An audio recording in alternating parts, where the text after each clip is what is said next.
Hi అండి. Welcome to my channel. ఈరోజు నేను గోధుమ పిండితోటి బొబ్బట్లు చేసి చూపించబోతున్నానండి. ఈ గోధుమ పిండి బొబ్బట్లు చాలా సాఫ్ట్‌గా వస్తాయండి. చాలా మెత్తగా ఉంటాయి. ఇలా లోపల పొరల్లాగా కూడా వస్తాయండి. చాలా సాఫ్ట్‌గా, చాలా మెత్తగా అనిపిస్తాయి. మైదా కంటే కూడా ఈ గోధుమ పిండి హెల్త్‌కి మంచిది కాబట్టి ఇలా గోధుమ పిండితో చేసుకున్నట్లయితే హెల్త్‌కి కూడా చాలా మంచిదండి. చేయడం కూడా చాలా ఈజీగా చేసేసుకోవచ్చు. చూసారా ఎంత మెత్తగా ఉన్నాయో, చాలా సాఫ్ట్‌గా ఉంటాయండి. ఇప్పుడైతే అవి ఎలా తయారు చేయాలో మనం చూద్దామండి. ముందుగా గిన్నెలోకి 1 గ్లాసు పచ్చిశనగపప్పు తీసుకున్నానండి. ఇవి బాగా కడుక్కున్న తర్వాత వాటర్ అంతా వంపేసి మళ్ళీ వాటర్ పోసుకొని ఈ పచ్చిశనగపప్పునైతే 1 గంట పాటు నాననిచ్చినట్లయితే బాగా ఉడుకుతాయండి. 1 గంట పాటు మూత పెట్టేసుకొని నాననిద్దామండి. ఇలా గంట తర్వాత చూసినట్లయితే పచ్చిశనగపప్పు అనేది బాగా నానుతుందండి. ఇలా మొత్తం బాగా నానిన తర్వాత మనమైతే ఒక గిన్నెలోకి తీసేసుకొని అందులోకి 1.5 కప్పు దాకా వాటర్ పోసేసుకొని ఇదైతే మనం ఉడికించుకుందామండి. ఇలా గిన్నెలోనే కాకుండా కుక్కర్లో కావాలన్నా వేసుకోవచ్చండి. నేనైతే గిన్నెలోనే ఉడికిస్తున్నాను. 1 గంట పాటు నానబెట్టాను కాబట్టి త్వరగా ఉడికిపోతుందండి. అందులో కొంచెం పసుపు వేసుకొని, చిటికెడంత సాల్ట్ వేసుకొని, 1 స్పూన్ నెయ్యి కానీ నూనె కానీ వేసుకొని ఇదైతే మనం ఉడికించుకుందామండి. ఇప్పుడైతే మనం పిండి ప్రిపేర్ చేసుకుందాము. ఈ పిండి గోధుమ పిండి 2 కప్పులైతే తీసుకున్నానండి. ఇదంతా బాగా జల్లించుకున్న తర్వాత అందులోకి కొంచెం సాల్ట్ వేసుకొని, నెయ్యి కానీ నూనె కానీ ఒక 2 స్పూన్లు వేసుకొని, కలర్ కోసం చిటికెడంత పసుపు వేసుకోవాలండి. ఇది పూర్తిగా ఆప్షనల్ అండి. ఇష్టమైతే వేసుకోవచ్చు, లేకపోతే స్కిప్ చేయొచ్చు. ఇలా కలుపుకున్న తర్వాత అందులోకి వాటర్ వేసుకొని పిండి ముద్దలాగా మనమైతే కలుపుకోవాలండి.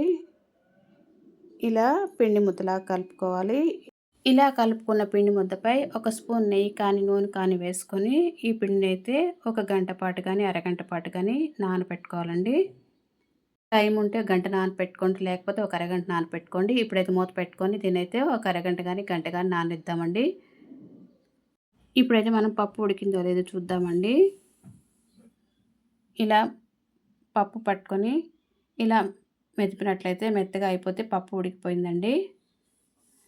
ఇప్పుడు స్టవ్ ఆఫ్ చేసుకొని ఈ పప్పుని మనం అయితే స్టైనర్లోకి తీసేసుకుని వడకట్టుకోవాలండి. ఈ వాటర్ అంతా కిందకి వచ్చేస్తుంది. పప్పు అంతా కూడా వడకట్టుకోవాలి. ఇలా పప్పు మొత్తం వడకట్టుకున్న తర్వాత ఈ వాటర్ అయితే మనం రసం పెట్టుకోవచ్చండి. ఈ నీళ్ళతో రసం పెట్టుకుని చాలా టేస్టీగా ఉంటాయండి. ఇప్పుడైతే మనం ఈ పప్పుని మిక్సింగ్ బౌల్లో తీసుకొని మిక్సీ పట్టుకుందామండి మెత్తగా. ఇదంతా కూడా మనం మిక్సీ పట్టుకోవాలండి. ఇప్పుడు ఇలా మెత్తగా పప్పు అనేది కనిపించకుండా మెత్తగా మిక్సీ పట్టుకోవాలండి. ఈ పప్పు చాలా సాఫ్ట్‌గా మెత్తగా ఉండాలండి. పప్పు పలుకు అనేది ఎక్కడా లేకుండా ఇదైతే మిక్సీ పట్టుకోవాలి. ఇదంతా కూడా మనం గిన్నెలోకి తీసేసుకుందామండి. మొత్తం అంతా మిక్సీ పట్టుకున్న తర్వాత ఇలా గిన్నెలోకి తీసేసుకొని ఇప్పుడైతే ప్యాన్ పెట్టుకొని 1 స్పూన్ ఆయిల్ వేసుకొని అందులోకి ఏ గ్లాస్‌తో అయితే పప్పు తీసుకున్నామో అదే గ్లాస్‌తో బెల్లం తురుము తీసుకోవాలండి. గ్లాస్ పప్పు, గ్లాస్ బెల్లం తురుము అయితే కరెక్ట్‌గా సరిపోతుందండి. స్వీట్ ఎక్కువ తినేవాళ్ళైతే ఇంకొంచెం ఎక్కువ తీసుకుంటే సరిపోతుంది. నేనైతే గ్లాస్ పప్పు, గ్లాస్ బెల్లం తురుము తీసుకుంటున్నానండి. ఇలా బెల్లం మొత్తం కరిగిన తర్వాత బెల్లం అంతా కూడా ఇలా మొత్తం కరిగిపోయిందండి. ఇలా మొత్తం బెల్లం కరిగిన తర్వాత మనమైతే మిక్సీ పట్టుకున్నటువంటి పప్పును వేసి ఇలా మొత్తం అంతా కూడా బాగా కలుపుకోవాలండి. ఇలా మొత్తము లో టు మీడియం ఫ్లేమ్లో పెట్టుకొని మాత్రమే ఇది కలుపుకోవాలండి, లేకపోతే మాడిపోతుంది. ఇలా కలుపుతూ ఉన్నట్లయితే ఇలా బాగా మిక్స్ అవుతుందండి. ఇలా మొత్తం అంతా కూడా బాగా కదుపుకుంటూ ఇలా ప్రెస్ చేసుకుంటూ మిక్స్ చేసుకోవాలండి. ఇలా అయితే పప్పు బెల్లం అంతా కూడా బాగా మిక్స్ అవుతుంది. ఇప్పుడు ఇందులోకి ఫ్లేవర్ కోసం యాలకుల పొడి అయితే వేసుకోవాలండి. యాలకుల పొడి వేసుకొని ఇదంతా కూడా బాగా ఒకసారి మిక్స్ చేసుకోవాలి. ఇలా కాసేపు మిక్స్ చేసుకున్నట్లయితే మనకి పప్పు అనేది కొంచెం గట్టిగా అవుతుందండి. ఇప్పుడు ఇందులోకి 1 స్పూన్ ఆయిల్ కానీ నెయ్యి కానీ వేసుకొని మరొకసారి అయితే దీన్నంతా కూడా బాగా కలుపుకోవాలి. ఇదంతా బాగా కలుపుకున్నట్టయితే ఇది ప్యాన్ నుండి సపరేట్ అయ్యేంత వరకు దీన్నైతే కలుపుకోవాలండి. ఇలా కలుపుతూ ఉన్నట్టయితే ప్యాన్ నుండి సపరేట్ అవుతుంది. చూసారా?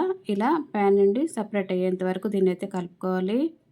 ఇలా సపరేట్ అయిన తర్వాత మనమైతే దీన్ని పక్కకు తీసేసుకుందామండి. ఇప్పుడు ఇదంతా కూడా ఒక ప్లేట్‌లో తీసేసుకోవాలి. ఇప్పుడు మనం గోధుమ పిండిని ఇలా రౌండ్ బాల్స్‌లా చేసుకోవాలండి. చిన్నవి కావాలంటే చిన్నవి చేసుకోవచ్చు. పెద్దవి కావాలంటే పెద్దవి చేసుకోవచ్చండి. ఇప్పుడు పప్పు ముద్దను కూడా అదే విధంగా బాల్స్‌లా చేసుకోవాలండి. పిండి ముద్ద, పప్పు ముద్ద 2 కూడా ఒకే సైజులో ఉండేలా చూసుకోండి. అయితే మనం టిష్యూ పేపర్ గానీ, లేదా ఆయిల్ పేపర్‌తో కానీ కట్ చేసుకొని మనమైతే పిండి ముద్దని ఇలా ఒత్తుకోవాలండి. చిన్న సైజు పూరీలా ఒత్తుకున్న తర్వాత ఇందులోకి మనం రౌండ్ చేసి పెట్టుకున్నటువంటి పప్పు ముద్దను పెట్టుకోవాలండి. పప్పు ముద్దను ఇలా పెట్టుకున్న తర్వాత ఇలా మడుచుకొని ఇదంతా కూడా ప్రెస్ చేసుకోవాలండి. ఇప్పుడైతే దాని మీద ఇంకొక ఆయిల్ పేపర్ పెట్టేసుకొని ఇలా ఒత్తేసుకోవాలండి. ఇలా మొత్తం అంతా ఈవెన్‌గా ఉండేటట్లు ఇలా ఒత్తేసుకోవాలి. ఇలా అంతా స్ప్రెడ్ చేసుకోవాలండి. మనకి పలుచగా కావాలంటే పలుచగా చేసుకోవచ్చు. లావుగా కావాలంటే లావుగా చేసుకోవచ్చు.